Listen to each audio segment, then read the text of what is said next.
Hey everyone, Suresh here from SK Talks Games, and in this video, I'm gonna do a deep dive into Dawn OS, which is the stock operating system that comes with the MagicX Zero 40. So when you buy one of these handhelds, and if it comes with a micro SD card preloaded with some games, it's going to come with Dawn OS. Now the unit that I bought also came with some games on it, but I personally prefer to source my own games. But yeah, if you look online, typically the deals that you find are for like something like 1,000 games or something like that. If your device comes without an SD card, you're gonna need to flash it yourself. Or if you just wanna reflash it because you're coming from a different firmware or anything like that, this is how you would do it. You need to go onto the MagicX website and go under firmware. Under MagicX Zero 40, you need to click me for the stock firmware. This will take you to the GitHub page where they store all the files to do with the firmware for the MagicX Zero 40. So the website does explain to you how to flash the OS, but honestly, the short version is to just look at the size of the SD card that you're using and use the correct image to go with that SD card. So if you're using a 128 gigabyte SD card, use the image that ends in 128. If you're using a 32 gigabyte SD card, then use the 32G. And if you're using a 64 gigabyte SD card, use 64G. My SD card is 64 gigabyte, so I'm gonna go ahead and download the 64G image. Now I'm using my MacBook Neo here, so there's no micro SD slot on here. So I'm gonna have to use an USB-C adapter for micro SD cards. I'll put a link to this one down in the description if you wanna pick one up for yourself. So yeah, you put your SD card in there and then put it into your PC. So once the download is finished, you're gonna need to use a program to flash it onto the SD card that you've just put into your computer. I'm on a Mac and I prefer to use this one called Raspberry Pi Imager. And if you're on Windows, you probably wanna use something like Rufus. Raspberry Pi Imager does have a Windows version as well, so if you wanna use the same program and follow along with me, you can do that. Anyways, make sure your micro SD card is connected to your computer and is recognized. And also remember that by going through this, everything that you have on your micro SD card is gonna get wiped. So if there's anything you wanna back up, you need to do that first. On the device, we're gonna go all the way down to the bottom and pick no filtering and click next.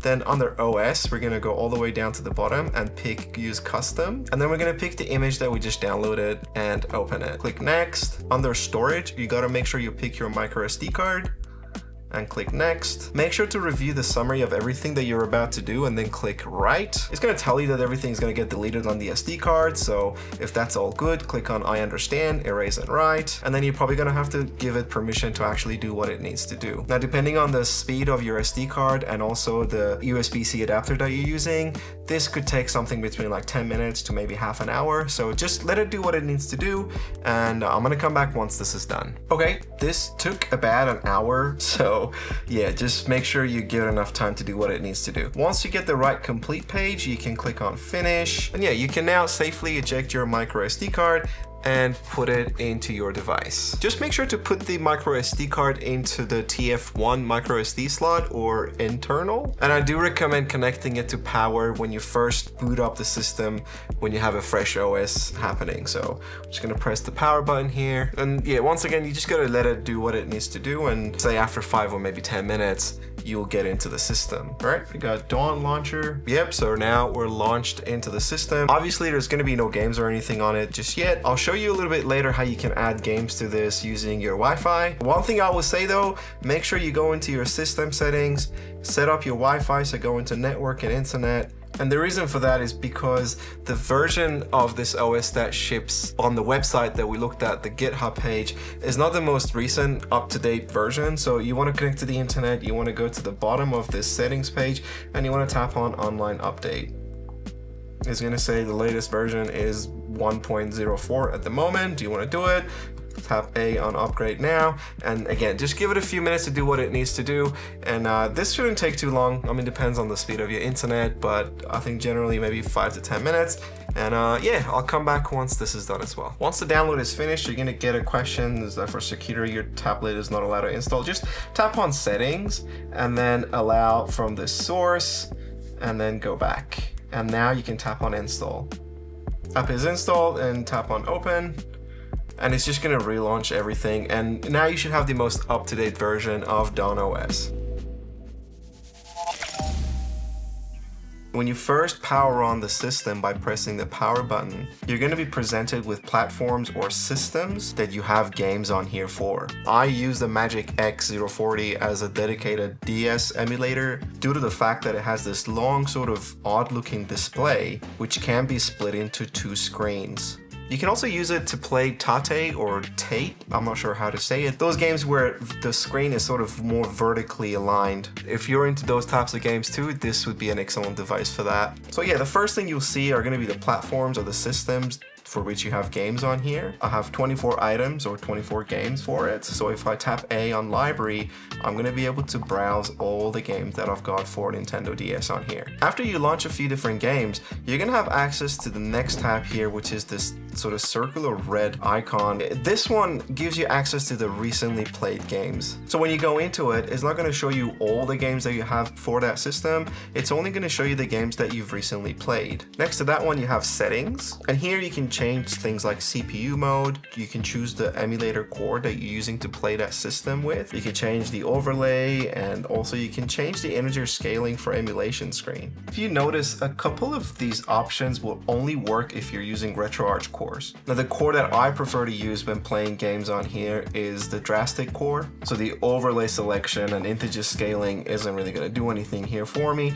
but those options are here if you want to do that. I'm just going to go into CPU mode just to see what options you have available here. So you can either leave it as use the global default, or you can change it to power saving, you can change it to balance, and you can change it to performance. I personally haven't really noticed a big difference between these different CPU modes, at least when it comes to Nintendo DS, because like I said, I'm only using the Magic 040 to play DS games on. Next, you have your emulator core selection. Here, you're going to be able to pick which emulator core you want to use to play the systems with. So right out of the box with Dawn OS, you get access to Melon DS, you get access to Melon DS dual screen, and you get access to Drastic. I prefer to use Drastic when it comes to MagicX 040 because unfortunately the CPU that ships with this device isn't strong enough to be able to handle Melon DS. So yeah, by not using Melon DS, you do miss out on a few different features like retro achievements, for example, but by using Drastic, you get a massive boost in performance. Okay, Bruno wants to hang out here. Anyways, I'm gonna leave it on Drastic here. When you go back, you can also change the overlay selection, which is only valid for RetroArch core, so the Melon DS and Melon DS dual screen selections that we have under emulator core selection before. If you pick one of those ones, you can also access these settings. Now the last tab that you see is your scraper. If you go into it, you're going to be able to scrape your games.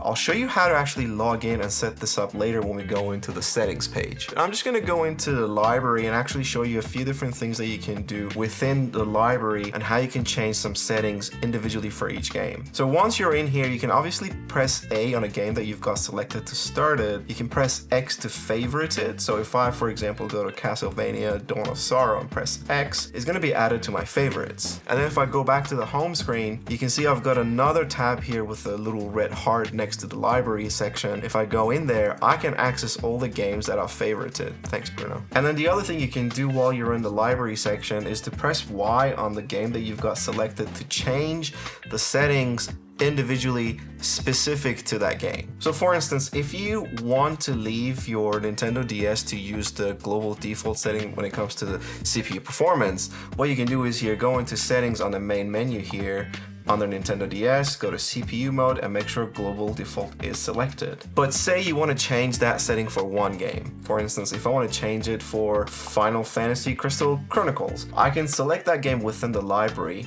press Y, go into CPU mode, and then change the CPU setting that I want for that specific game. So if I want to change that to performance, I can pick that here, and then from this point on, whenever I launch Final Fantasy Crystal Chronicles, is going to use the performance CPU mode. The same thing applies to emulator core selection. So if there's a particular game that you want to use a different emulator for, you can select it here by pressing A and then picking the emulator that you want to use. The next option here gives you the ability to change the game display name and scrape media individually. If I go in here with the game selected, I'm going to be able to actually change the name of the game that I've got here. So if you notice, it started off on the reset button, but I just pressed the top D-pad to go up, or you can just use your finger and tap on the part of the screen that you want to control. You notice as soon as I tap the text here, a little keyboard keyboard came up. So from here, I can just change it up if I want to. I can just delete parts of the name, or I can add to it if I want to. I've mostly used this particular feature to scrape box art because most of the time when I dump my physical cartridges, the names don't match what scraper servers have on hand. You're gonna have to go on here and change that name manually in order to be able to scrape the box art for it. Once you've done that, you can tap submit to make changes, or you can press scraper to scrape the box art for that game. Once you're done, you can press B to go back, and the last option you have here is to delete the game ROM, which will delete the game from your system. And yeah, just remember you can use your finger and the touchscreen a little bit to navigate the systems. I can browse the games, but like none of the buttons work, so you still need to use the face buttons to do that. But these tabs at the top, like the platform, apps, and settings, you can absolutely go in between them just by using your fingers. Now, speaking of these tabs at the top, obviously you've got your platform here, which will give you access to the systems and the platforms that you have games for on the MagicX Zero 40. And the tab next to it is called apps, so you can either just, like I said before, you can either just tap on it, or you can use the R2 and L2 buttons to navigate between the tabs at the top. The L1 and R1 buttons will help you navigate the systems that you have. But yeah, I'm just gonna press R2 to go into apps and talk about that for a little bit. So under applications, you've got access to a few different categories of applications. So you've got all of them, or you can go into emulators, you can go into games. They all basically work the same way at the end, but this is just another way of organizing things. For instance, if you know you're looking for an emulator for sure, you don't have to go into all and try to find it here. If you have a lot of apps, you can just go into emulator and use it there. Now under apps, you also have access to some other things that you can do within the systems. You can either just press A to open different apps. You can press Y to go into settings. Now in here you can change the classification of an app. So for instance, it's right now set as an emulator, which it is, but if I want to change it to games, then I can do that here. I can also change the CPU mode for that particular app. So if there's an app that you want to use performance or balance or power saving for that doesn't match your platform default, then you can change that here. So right out of the box, there are going to be a bunch of different apps and emulators that are going to be pre-installed with your system. And that's kind of the beauty of this, is that you don't really have to tinker with it too much. You just have to sort of load up your games, and the system for the most part will take care of the rest for you. In any case, if I want to just open the Drastic application and not launch a game or anything like that, I can do that from here. So I can select Drastic and I can press A, and the system will open it for me. And then from here I can do things like changing the user, or I can press continue, and it's going to actually open up the Drastic emulator for me, which I think is going to load up the last game I was playing. We'll find that in a minute. So yeah, I was right. It just loaded up Final Fantasy I was playing before. And if I want to get out of an app that I've opened, I can just press the G button or the back and the home button here, and it's going to open up this little Drastic sort of menu down here, and I can just press on menu, I can go down, and I can tap on quit. Some apps will allow you to just automatically get out of them. So for instance, that first page of Drastic that we had before, if I press the home or the back button here, it's going to take me straight back into the apps section that I was on before. But yeah, regardless of what you're doing, the back button here is your way to get out of each app. Now this is a really important thing to remember, because yes, this is an Android system, but it doesn't have some of the typical Android things that we've sort of gotten used to. So for instance, if you want to multitask, you can't just swipe up from the bottom to bring the apps up. You can swipe down from the top here to bring up the taskbar and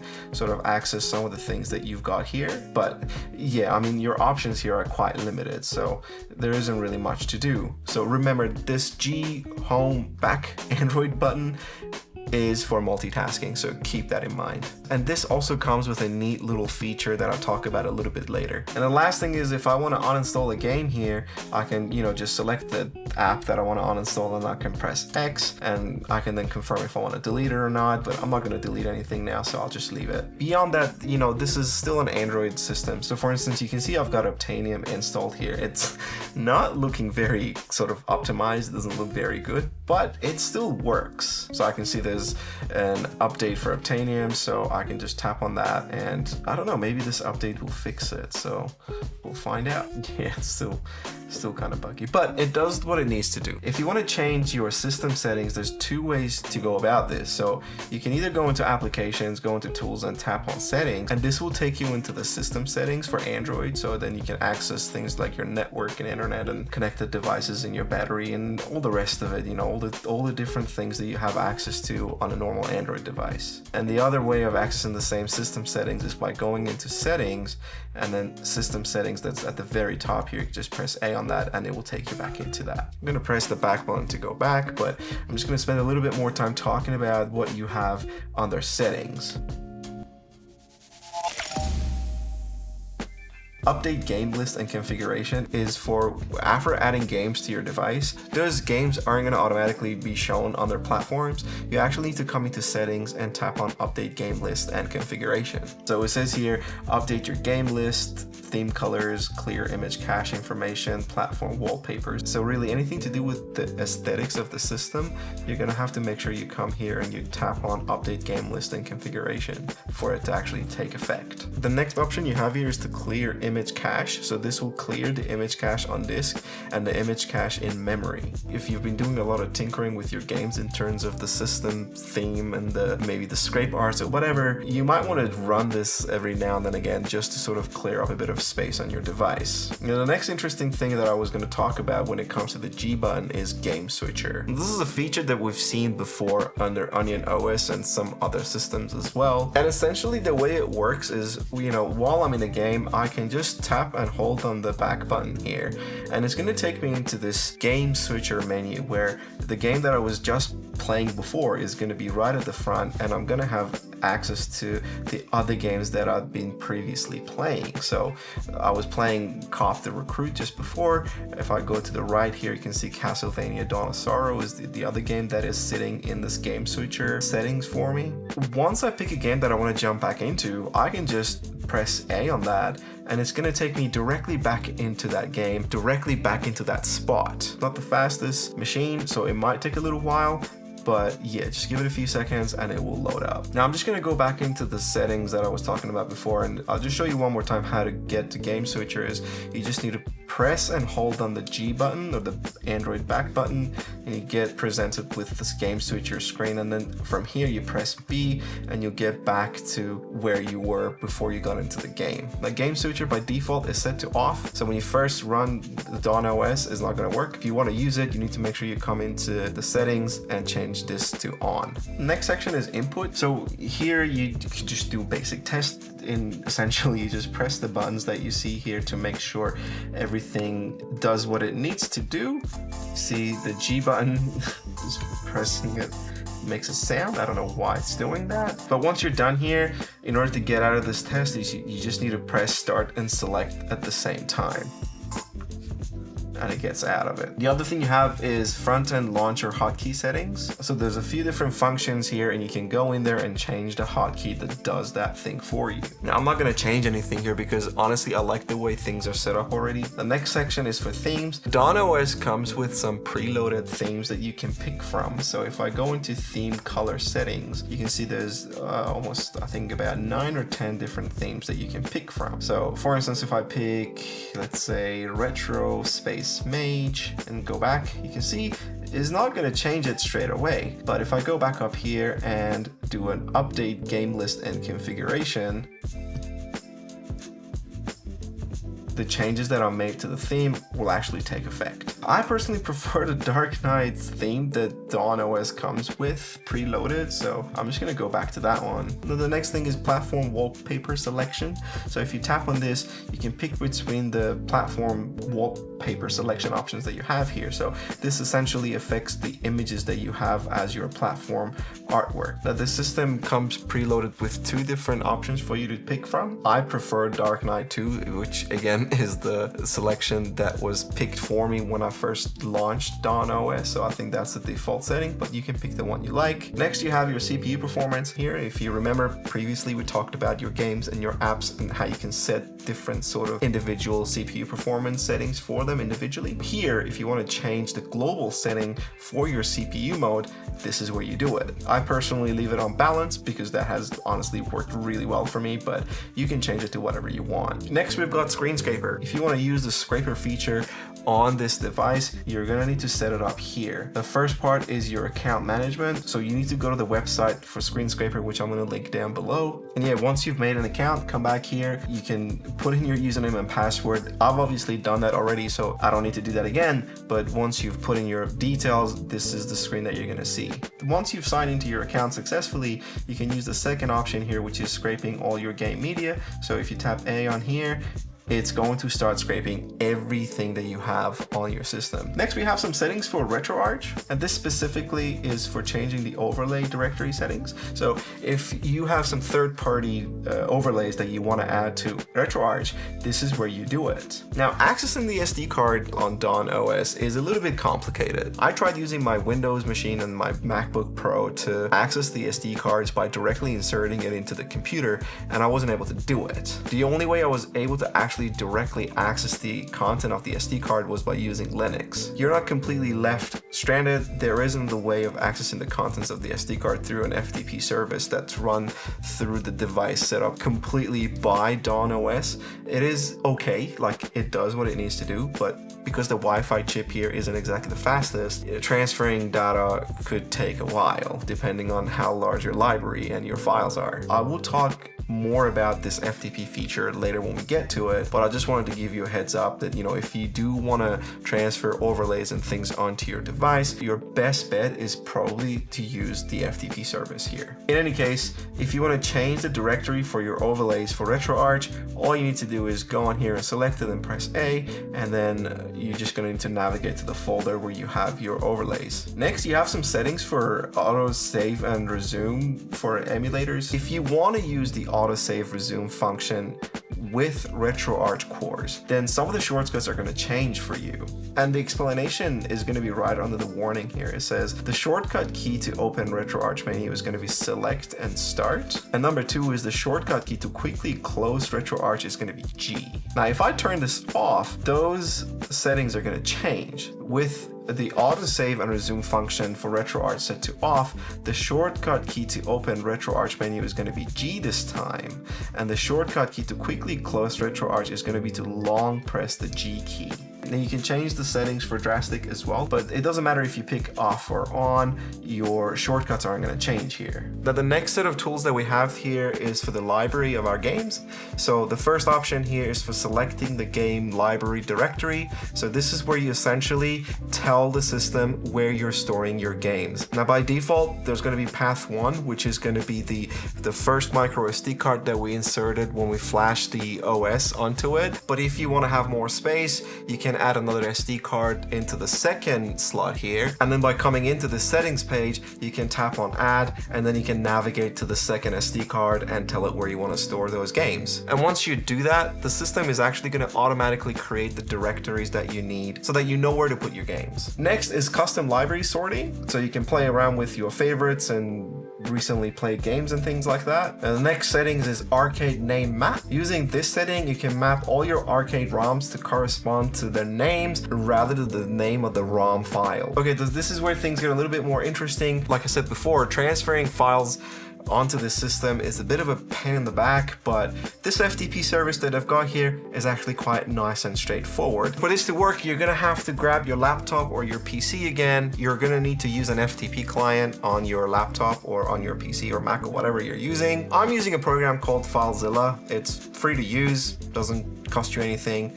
and it gets the job done. So this is what I'm gonna use. To get this to work, you also need to make sure both of your devices are connected to the same network. So once you've got all of that sorted, on your MagicX Zero 40, you wanna go back onto the settings page, go to transmission, and then tap A on FTP service. It's gonna give you a set of information regarding how to access the internal storage on your device. So you're gonna have a username and password for the internal storage, which in this case is gonna be the first SD card that we inserted when we first flashed the OS. Or if you have a second SD card in here and you'd like to access it, you're gonna have to use the second set of username and password. The port and the IP address are exactly the same for both of these details. So what I'm gonna do now is I'm gonna put in the details into my FTP client to access the internal storage. For host, I'm gonna put in FTP 192.168.190, which is the IP address that I was given by my device. For username, I'm gonna put in MagicX, and for password, I'm gonna put in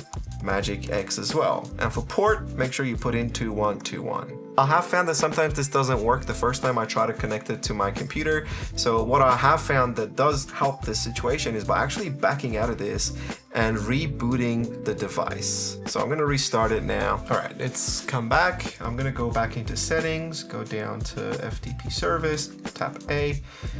FTP service is running, and I'm gonna click on quick connect again. You see, this time after reboot, I can access the content of the SD card. So now on here, I have access to a bunch of files, but the one that I'm interested in is gonna be ROMs. When I go into ROMs here, I wanna find a folder that says NDS, which is the folder we use for Nintendo DS games, which is gonna be right here. So I'm gonna go into that one. Now on this computer here, I have a folder that has all the Nintendo DS games that I wanna put in this device. So I'm gonna select all of them, and then I can just simply drag and drop them onto the program that I'm using for transferring my files. Depending on the speed of your local network at home, this might take anything between 10 minutes to, I don't know, however long. Depends also on how many files you're transferring. I'm only transferring about 23 files, I think, or maybe 24 files. And the only thing I want to mention is make sure both of your devices have enough juice during this time, because if one of them dies mid-transfer, it's going to create a lot of problems. You're going to have to restart the whole thing. You're going to have to redo the entire process, and it's just a big pain in the back. So I would make sure both devices have 100% battery, or make sure they're both connected to power. One thing to keep in mind is while you're doing the transfer, you have to make sure you stay on the FTP service on the MagicX Zero 40. If you back out of it, the connection is going to be lost. So make sure you leave it on this page. So I'm going to let this do what it needs to do, and I'm going to come back once it's all done. Once the transfer is finished, make sure to back out of FTP service, go all the way to the top of the settings page and go into update game list and configuration, scan change directories, or you can scan all directories, depends on what you want to do. So yeah, I'm just going to pick scan change directories, give it a few minutes to do what it needs to do, and when it takes you back to the main page, you should see your games show up. We'll go back to settings and talk about the last section, which is Dawn. So this is where you have online updates, and we've already done this previously when we were flashing the OS onto an SD card. We came here to update the system. So in the future, if there's ever an update to the system, this is where you come to do it. The other option you got here is for backing up and restoring emulator storage state. This is where you'll be able to back up or restore the state of your emulators. Then you've got version update information. So when I go in here, it just tells me to check the GitHub page anyway. So not much in here. And lastly, about Dawn. So when you go in here, it's just going to tell you what Dawn OS is, and just copyright and all that really amazing, exciting stuff. So that's everything to do with setting up and configuring the device to your liking. But what do you actually do when you get into games? Alright, so the next thing I want to talk about is how to get into games and some of the functionalities and things that you can do whilst in a game. So yeah, I'm gonna go into the library here and let's pick, I don't know, let's pick Golden Sun, for instance. So that's how you get into your game. And yeah, at the top here, you've got the top screen, and at the bottom, you've got the bottom screen.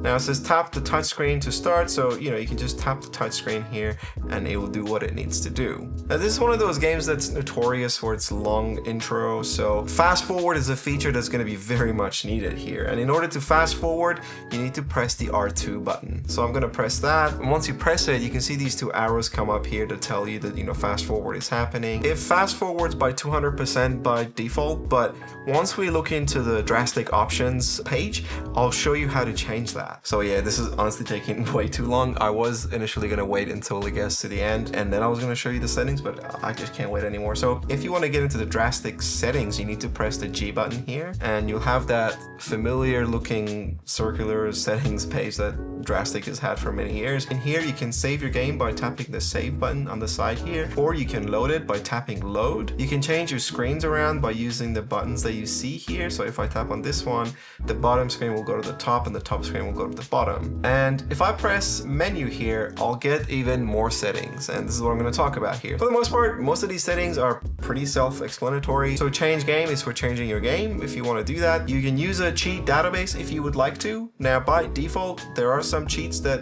come with this device for these games, so you shouldn't really have to do anything. And next you've got custom cheats. Again, if there's other cheats that you want to add, this is where you would do that. And if you want to reset your game and start from the beginning, you can press reset game right here. Under settings, you've got options. So if I tap on options here, I'll get some configuration and things that I can do here. So first one is video. Now here you have some options to do with frame skip and things like that. Now I leave everything as is. This is one of the things I like about Dawn OS, is that it's configured perfectly for this device, for this chipset. I personally haven't come across a game that needed me to tweak things around here. The only thing I would say is, like I mentioned with fast forward, here's where you can change things around. So you just need to tap on fast forward maximum speed here, and then change it to whatever you want. I would probably avoid using 400% or unlimited, because honestly the chipset on this device is almost barely able to run the games anyways. So if you're gonna even stress it harder by fast forwarding 400% or even unlimited, then you're probably gonna have some issues with it. So